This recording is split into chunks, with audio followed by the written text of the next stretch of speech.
Hi, I'm Sean, this is Nathan, and we're Barely Tactical. We're out here on we can never pick a nice sunny day. We're out here with a nicely and heavily tricked out Beretta 1301. Yeah, this thing's a doozy. It has all the cool bells and whistles. And full disclosure, this episode's heavily sponsored by S&J Hardware. They provided the gun, fully pimped out as you see it, and they provided a flat of Fiocchi match-grade ammo. So big shout out to them, and don't forget, we have a promo code. That's right, we're professionals. Code FREEDOM5 for 10% off site-wide. 10% off of what, Sean? Everything. Yeah, it's a pretty good code, but in the meantime, let's get out and see what this puppy can do.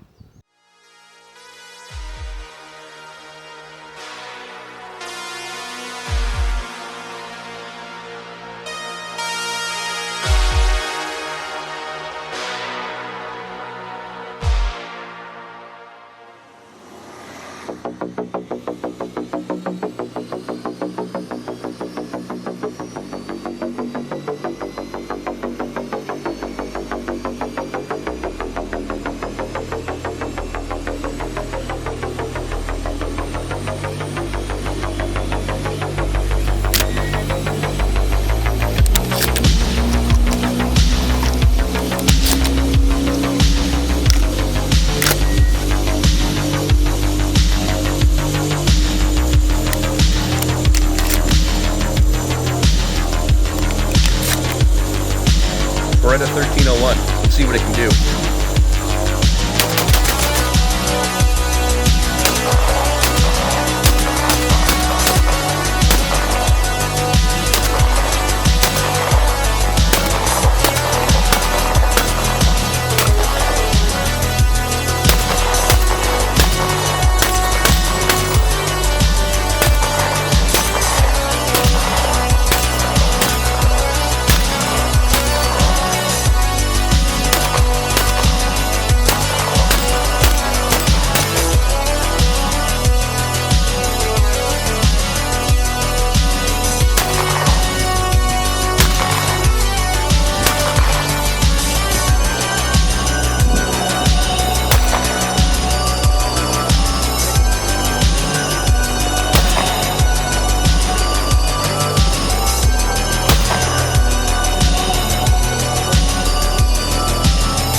Well, we're back in the field, and we had a lot of fun with this. Yeah, it's something you might notice about it is that it's not exactly a stock Beretta 1301. It's got a few special features on it, so why don't we get into the special features and we'll run you through those. Yeah, well, this thing is the S&J Hardware demo gun. Simon's put all the fancy science and R&D into this. And to steal a line from a famous man, let's go tip to butt on this one. So starting at the tip, we have the Canadian compliant mag extension, so it gives you that flush fit, and it's pre-plugged to reach the perfect 5.9 capacity of 3-inch shells.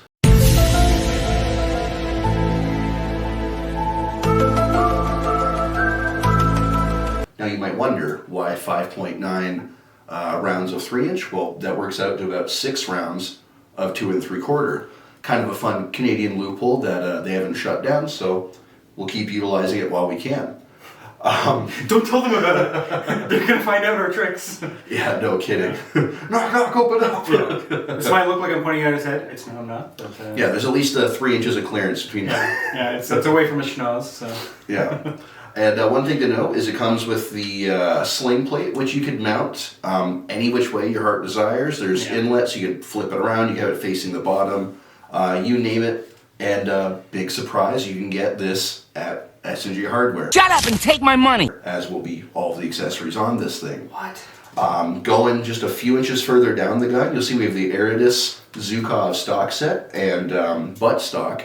S&J Hardware does make a made in Canada adapter. Beretta makes one as well, but there's a few different ways to get your 1301 dressed up in the Zukov forend, and the Magpul buttstock gives you some more options. Some people think it has better ergonomics. I think it felt pretty good. It felt good. It looks really good too. That's the thing. It looks gangster. Like, as much as people say, like, oh, effectiveness and all that, if your gun doesn't look cool, are you as happy with it? I know that's like it's a Rule sad, cool, bro. it's a sad reality. It's like, does it look cool? Yeah. Is it good? That's a bonus too. Like, yeah, and this thing maxes out the look good. Yeah. Just getting a couple inches further back, you'll notice we have this optics plate here. This is the Sierra RD optics plate by S&J. This one's a demo model, so if you buy one, it's not going to be naked aluminum. It'll actually be anodized. And these things are sick. They're made in Canada. They're over 40% cheaper than a lot of the competitors, and they come in a few different formats, and they actually make them for a few different shotguns. This one obviously being fit for the 1301, and the Trijicon RMR red dot on there. The red dot's pretty cool. It's pretty nice. Gangster. Yeah, it might be one of my favorite parts of this. Yeah. No, it makes shooting it pretty fun. Other than that, the guts of it are still a real 1301. It has the factory charging handle, factory receiver, barrel, all that kind of stuff. Yeah, it is factory. This too? Oh. Yeah. Oh, damn. Yeah, they give you some extras out the box, but if you want your gun extra special, S&J Hardware could set you up. But those are the tech specs. That's what makes this gun kind of special. Apparently seen a few thousand rounds already. We got to put 250 of these bad boys through, courtesy of S&J Hardware. Okay. Did we figure out how to pronounce this? Is it Maianoki? Italian? We'll let the people rip us apart, and they can tell us how to say it. I don't know what it is. But yeah, speaking of special, this was a lot of fun. Here, I'll give you... All right, I get the talking stick. I got the conch piggy. No, don't give me a nickname, James. Yeah, it was a lot of fun to shoot. We've kind of been, I'll say it, screwed over by semi-auto shotguns in the past. Wait, when else did we shoot those a semi-auto shotgun? Insert flashback here. Yeah, you probably just saw some malfunctions, I'm sure, when we edit this. Yeah, so we've kind of gone through the ringer, and like when you're pulling the trigger and not sure if things are going to go off or jam or stove, whatever the hell, it's not as fun. And at that point, I think we were even talking in the video. At that point, you're just kind of pulling the trigger. Just please go off. I'm not even enjoying this. Just like this was a blast. I forgot how much semi-autos recoil. There's a different recoil impulse with semi-auto shotguns as opposed to rifles. I've always kind of thought rifles kind of push. This is more of a shove. But once you get used to it, I hadn't fired shotguns in a while. Once you get used to it, it was a lot of fun. Yeah, we're just blasting into the berm and having a good time. We actually did some drills too, some reload drills and things like that. A little fun. We don't normally do drills and training in that regard because most of the times we take the firearm out, we're out there to review the firearm and not necessarily our skill with it. So that is something that if you guys enjoy that, maybe we'll do a dedicated video. Maybe not with 1301, but with some, a 22 gallery or something like that. Maybe Simon's going to feel generous and lend it to us again. We never know. We never know, Simon, do we? But yeah, excellent shotgun. This thing rocked and rolled. It's as accurate as a shotgun's going to be. It has a choke in here. I think it's the modified. Could be. But a relatively open one. We were shooting targets on our little gallery thing, ranging from a little 3-inch gong up to a 12-inch plate. Easy peasy at like 10 yards. There's no skill issue there. The ergonomics of this thing are awesome. The Zukov stock on the front, tons of gripping surface, tons of texture. The Magpul SGA stock, there's 101 videos talking about how gangster this thing is. Really grippy, gives you kind of that more boxed up posture on it, and that red dot was just awesome. This thing cycled perfectly. We had no Turknelli PTSD shooting this thing. It worked. It was just an awesome time. On the recoil, this is a lighter gun. People often kind of put this in the same category as the Benelli M4. The Benelli, I think, weighs 2 pounds more. It's a big difference. Yeah. So there is that kind of sliding scale, like compromise, mobility versus weight. And this thing is light, but it's a tactical shotgun. I don't think you're supposed to care about the recoil as long as you do the mission and get home, right? Yeah, so. This very much fits into the this is a battle shotgun kind of categories. Yeah, the 1301 tactical. Exactly. It's not 1301 fun time. Yeah, so this isn't like, oh, you shoot some ducks with it and you don't feel anything. Like, this is, obviously you're out training and shit, but like if you're taking this out, let's say for real life applications, then whether it pushes you a little bit or probably at least your concerns. And as you said, it was perfectly gassed too, because everything was actually ejecting perfectly out to at a 3 o'clock kind of marker. So much so that we hit the camera a few times, actually, unexpectedly. Made for a cool short. Check that out if you haven't, you sons of bitches. Yeah. You like slow-mo? Because we can do things in slow motion.